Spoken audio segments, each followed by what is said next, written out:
Assalamualaikum warahmatullahi wabarakatuh. Di sini kelompok kami akan menyampaikan materi yaitu tentang kesehatan mental dan prevensi gangguan psikologi.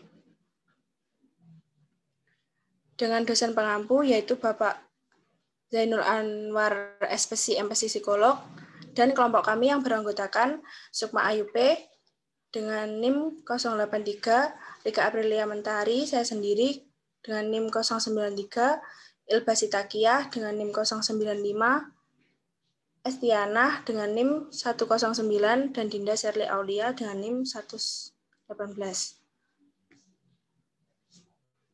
Yang selanjutnya, materi akan disampaikan oleh rekan saya.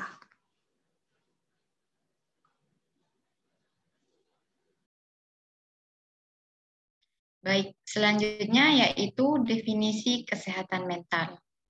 Kesehatan mental menurut WHO mendefinisikan tentang kesehatan mental sebagai kondisi kesejahteraan individu yang menyadari potensinya sendiri, dapat mengatasi tekanan kehidupan yang normal, dapat bekerja secara produktif dan berbuah, dan mampu memberikan kontribusi kepada komunitasnya. Sedangkan menurut para ahli, kesehatan mental yaitu suatu kondisi seseorang yang memungkinkan berkembangnya semua aspek perkembangan, baik fisik, intelektual, dan emosional yang optimal, serta selaras dengan perkembangan orang lain, sehingga selanjutnya mampu berinteraksi dengan lingkungan sekitarnya. Sehingga dari definisi tersebut dapat disimpulkan bahwa kesehatan mental itu yang pertama bebas dari gangguan dan penyakit-penyakit kejiwaan. Dan yang kedua, mampu secara luas menyesuaikan diri dan menciptakan hubungan antar pribadi yang bermanfaat dan menyenangkan. Yang ketiga yaitu mengembangkan potensi-potensi pribadi, bakat, kemampuan, sikap, sifat, dan sebagainya yang baik dan bermanfaat bagi diri sendiri dan lingkungan. Selanjutnya yaitu promosi kesehatan mental. Menurut WHO, promosi kesehatan mental merupakan suatu kegiatan untuk menciptakan kondisi lingkungan yang mendukung dan mengizinkan individu melakukan penyesuaian gaya hidup yang sehat. Promosi kesehatan mental bertujuan untuk meningkatkan atau memperbaiki kapasitas bagi kesehatan mental individu, keluarga, organisasi, dan komunitas. Promosi kesehatan berkepentingan dengan pemberdayaan pada individu maupun komunitas.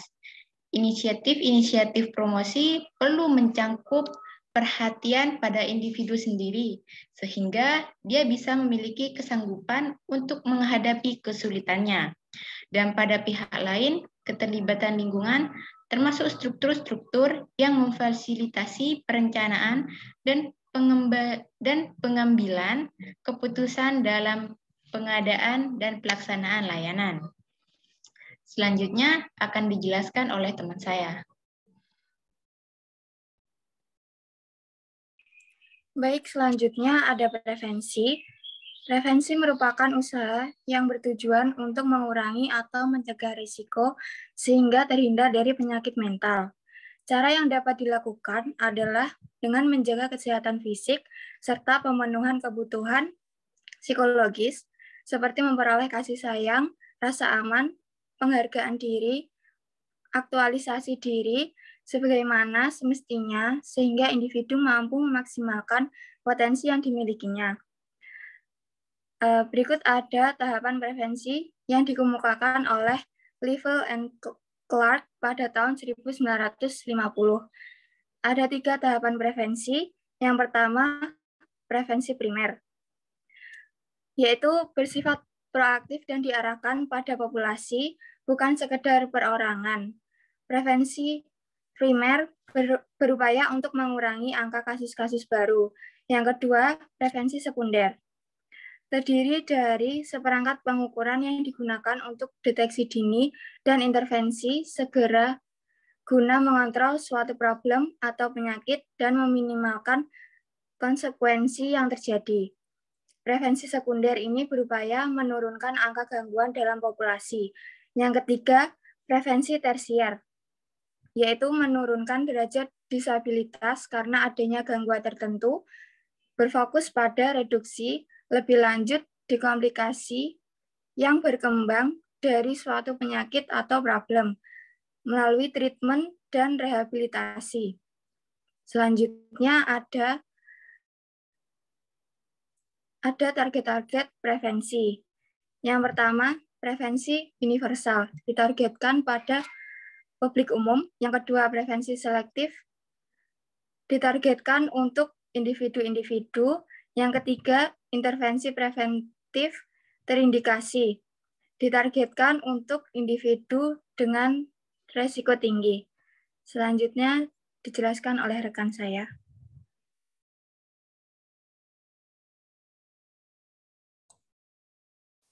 Selanjutnya ada faktor resiko dan faktor protektif.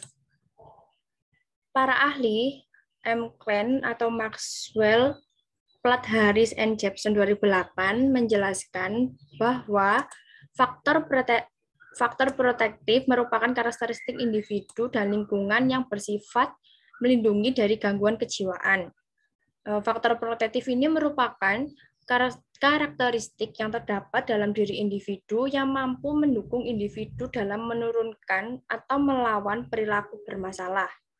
Cara-cara yang digunakan dalam faktor protektif ini adalah cara positif, misalnya berperilaku prososial, memiliki kontrol diri dan kontrol sosial, serta memiliki dukungan dari lingkungan.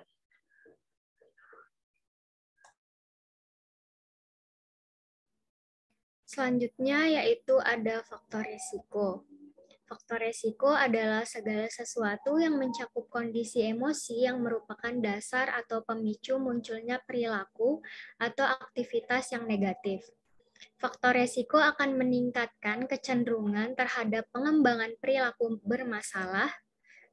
Perilaku bermasalah ini akan menghambat pencapaian kesehatan mental. Nah, adapun penghambat pencapaian kesehatan mental tersebut diantaranya adalah kecemasan yang berlebihan, kondisi diri rendah, kurangnya penerimaan diri, lingkungan yang tidak mendukung, dan kurangnya dukungan sosial menurut Eckert, Thompson, dan Herting dalam 1994. Nah, jadi dalam hal ini faktor protektif maupun faktor resiko pada individu ternyata berasal dari dalam diri individu itu sendiri atau internal, maupun dari kondisi lingkungan sekitarnya dan orang-orang yang dianggap penting bagi individu yang bersangkutan atau dalam faktor eksternal.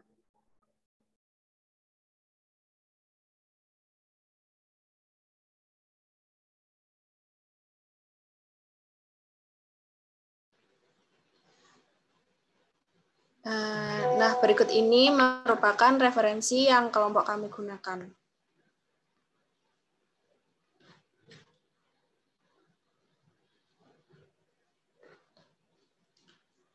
Demikian tadi presentasi dari kelompok kami. Kelompok kami mohon maaf apabila ada kurang dan lebihnya dari materi yang kami sampaikan. Terima kasih. Wassalamualaikum warahmatullahi wabarakatuh. Waalaikumsalam warahmatullahi wabarakatuh.